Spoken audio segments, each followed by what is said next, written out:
Morning and welcome back to my channel. ভালো আছো সবাই, কেমন আছো? আর আমিও খুব ভালো আছি। আজকে ওয়েদারটা দেখো, এত বাজে, সকাল থেকে বৃষ্টি হচ্ছে কিন্তু এত গরম লাগছে না, প্রচণ্ড গরম। কী করছিস ওটা? আর অনেক দিন হয়ে গেছে বিছানার চাদরগুলো চেঞ্জ করা হয়নি, তাই জন্য সকাল থেকে উঠেছি, বিছানার চাদরগুলো চেঞ্জ করছি, ঘর তোর পরিষ্কার করব। আর শৈলেন উঠে গেছে, এখন বাথরুমে গেছে। ঘড়িতে বাজে 11:15। আজকে হচ্ছে শুক্রবার।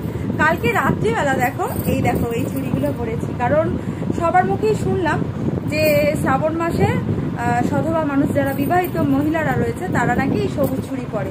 কিন্তু আমার মা, ঠাকুমা, দিদিমা কাউকে দেখিনি, কাকিমাদের দেখিনি এরকম সবুজ চুড়ি পরতে। এখন নতুন এটা চল উঠেছে হয়তো যে সধবা মানুষরা সবুজ চুড়ি পরবে, তো সেই কারণে আমিও পরে নিলাম। তো এখন দেখো বিছানার চাদরগুলো চেঞ্জ করছি, এই যে খুলেছি, কভারগুলো পরাবো, বালিশের কভারগুলো পরাবো, চাদরটা চেঞ্জ করব। কারণ যেহেতু রাজা ঘরের মধ্যে বিছানার মধ্যে প্রচুর ওঠানামা করে, তার জন্য চাদরটা খুব তাড়াতাড়ি ময়লা হয়ে যায় ঘরের।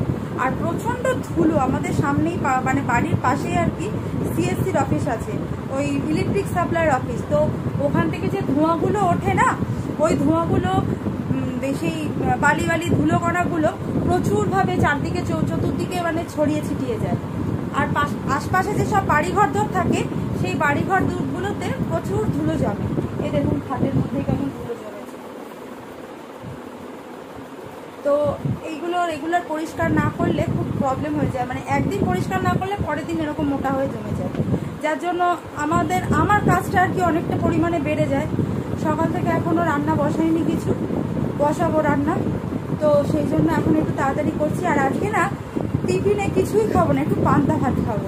অনেকদিন থেকে ইচ্ছা লাগছে, নানান রকম টিফিন বানাই, যেরকম কালকে রুটি তরকারি বানিয়েছিলাম, তো এক একদিন এক এক রকম বানাই। আজকে ইচ্ছা হচ্ছে একটু পান্তা ভাত খাবো, কারণ অনেকগুলো বাসি ভাত রয়েছে। তো বান্টিকে বললাম, বান্টি পান্তা ভাত খাবি, একটু আলু ভাজা করবো, করে পান্তা ভাত খাবো। তো চলো কথা না বলে সারাদিন কি করছি না করছি সেটাই আপনাদের কাছে তুলে ধরবো আজকে ভিডিওতে, তো ব্লগটা দেখতে থাকুন। বান্টি এখন জিম থেকে ফিরলেই ওকে একটা বা দুটো করে রেগুলার ডিম সেদ্ধ আমি সামনে দিই। তারপরে টিফিনের পালা, রোজ রোজ তো আর প্রোটিন টিফিন দেওয়া যায় না, তো একদিন ইচ্ছাই হলো আলু ভাজা দিয়ে পান্তা ভাত খেতে, কেননা পান্তা ভাতেও শুনেছি প্রচুর প্রোটিন। তো মা ছেলে কি করলাম, ভালো করে পেঁয়াজ দিয়ে লঙ্কা ভেজে এই পান্তা ভাতগুলোকে উদ্ধার করলাম। আর এখানে দেখো চাল ধুয়ে নিলাম, নতুন করে আবার ভাত বসাবো। ততক্ষণে কি বৃষ্টি শুরু হয়ে গেছে।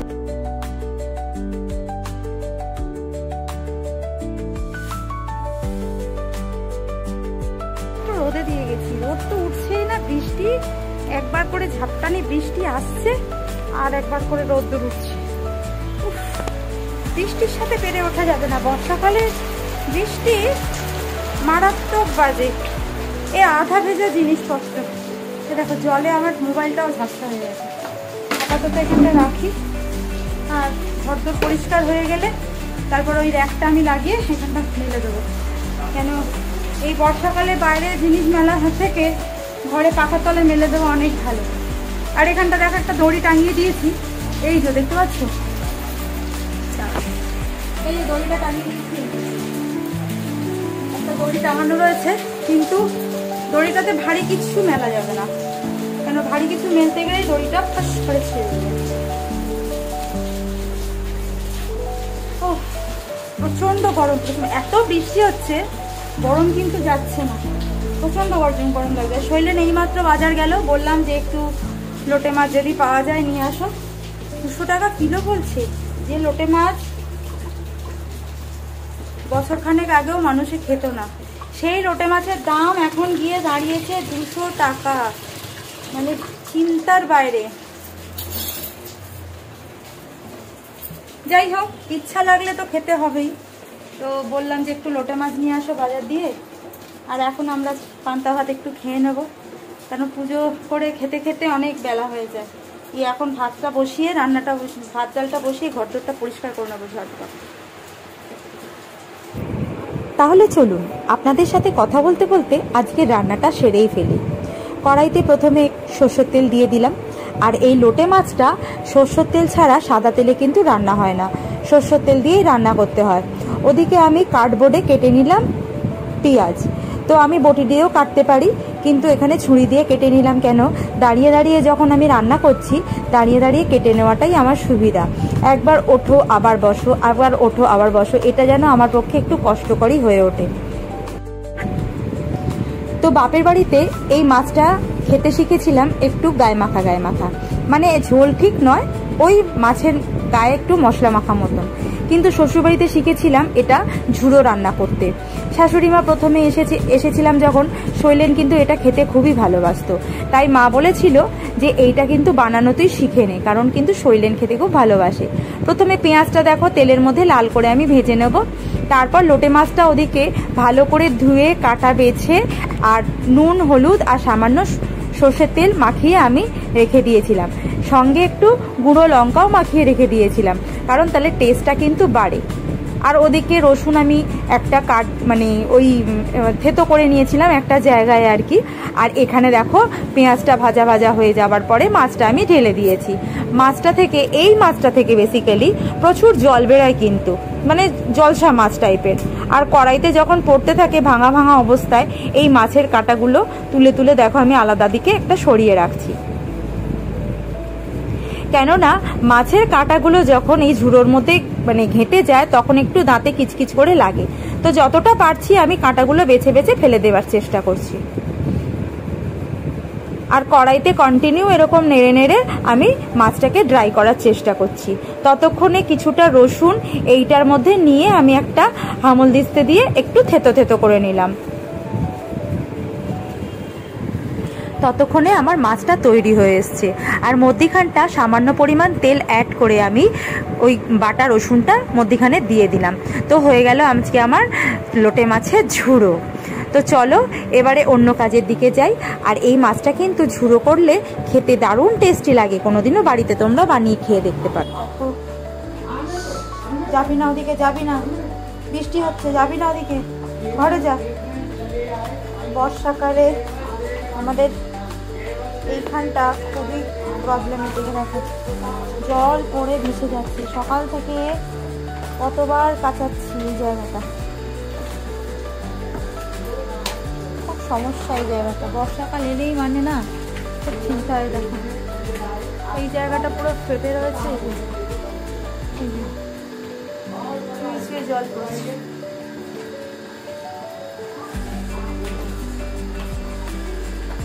করবো ভেবে পাচ্ছি না, মানে মহা মুশকিল। বাসনগুলো এখন এখানে জমেছে, এগুলো মাজবো। এই ঝুড়িটা কিনেছি 100 টাকা দিয়ে, এইটার মধ্যে মেজে মেজে তুলবো। আর সকালবেলা দেখো এইখানটা এত জল জমেছিল, সব মশলাপাতিগুলো ঝুড়িতে করে ওইখানে রেখে দিয়েছি। মানে বৃষ্টি হলে আমাদের এখানে মানে জল থই থই থই থই করছে। আপাতত এটা বন্ধ করে দিই। আর রান্না হয়ে গেছে দেখো, রান্না করার পরে এরকম মশলার জায়গাটা খুলে রেখে চলে গেছে। এগুলো বললে আমি খুব খারাপ পর্যায়ে চলে যাই, কি অবস্থা করে রেখে দিয়েছে। অথচ বলে আমি নাকি অসম্পূর্ণ কাজ করি। আমি তো মনে হয় যে বলে তার কাজই অসম্পূর্ণ। এ দেখো খুন্তিটা নেড়ে চলে গেছে, অথচ আমি যখন জলের অবস্থা, এখানে এত জল, এখানে কন্টিনিউ দেখো।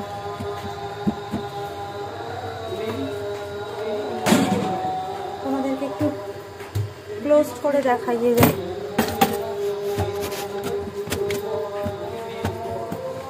এত জল এসে জমা হয়েছে এখানে, ঠিক আছে? এগুলো এতবার করে সবাইকে বলছি, কেউ বুঝতেও চাইছে না প্রবলেম, কেউ কিছু করতেও চাইছে না। আমার মাঝে মাঝে মনে হয় আমি ঘরবাড়ি ছেড়ে বাইরে কোথাও চলে যাই। এর থেকে যারা ফ্ল্যাট বাড়িতে বাস করে তারা অনেক ভালোভাবে থাকে। আমাদের নিজেদের বাড়ি হয়েও মানে একদম যাচ্ছে তাইভাবে আমাদের বসবাস করতে হয়। আর নিচের তলা তো আরও জঘন্য, নিচের তলাটা আরও জঘন্য। বললে হয়তো কেউ বিশ্বাসটাই করতে চাইবে না, কিন্তু দেখো অবস্থা। সবাই ভাববে হয়তো আমি ফালতু কথা বলছি। দিনের পর দিন এই যে প্রবলেমগুলো আমাকে ফেস করতে হয়। কোথায় আসুন, হ্যাঁ কাটতে হবে, খুচরো হবে না। 34 টাকা খুচরো। 34 টাকা তো খুচরো কোথায় পাবো, একদমই খুচরো নেই।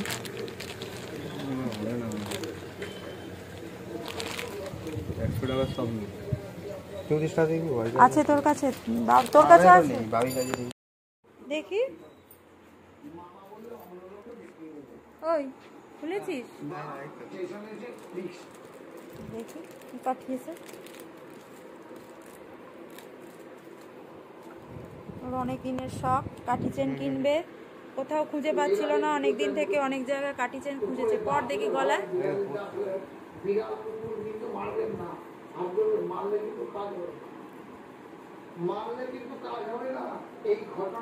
আনবক্সিং শেষ, এখন পড়ার পালা।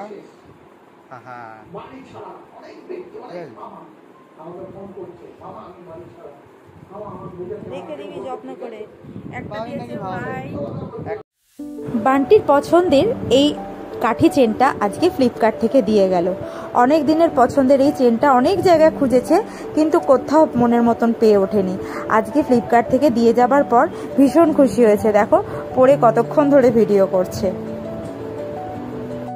এই আর একটা ব্ল্যাক কালারের এসছে, দুটো কালার এসছে, একটা ছিল হোয়াইট, একটা ছিল ব্ল্যাক। ব্ল্যাকটা পরবি যখন হোয়াইট শার্ট পরবি। হ্যাঁ, কিন্তু ইয়েতে ফ্লিপকার্টে যে থাম্বনেলটা দিয়েছিল ওখানে যে চেনটা দেখেছিলাম ওইটা একটু ফ্যাকাসে টাইপের ছিল। আমি ভেবেছিলাম হয়তো ফ্যাকাসেই আছে, কিন্তু দেখছি যে এরকম ভালোই এসছে, রংটা ঠিকঠাকই আছে। আর আমি ভেবেছিলাম যে এইটা যেটা বল বল মতো আছে, ভেবেছিলাম যে এটা একটু হার্ড টাইপের হবে, কিন্তু মানে এটা ভেবেছিলাম যে না না এটা ওরকম করে খুলছিস আর বের করছিস ছিঁড়ে না। এটা তো এমনি করেই করে। এটা ভেবেছিলাম যে এটা এরকম হার্ড টাইপের হবে, মানে এমনি করলে এটা মুভমেন্ট করছে। হ্যাঁ দেখি পরে নে গলায়। কোনটা পরবি? হ্যাঁ কোনটা পরবি? দুটোই পরে দিই। আরে এখন একটা পরবি তো পর। আর এটা তো বললাম এটা ওর থেকে সাবধান। এই বাক্সটার মধ্যে ঢুকিয়ে রাখবি।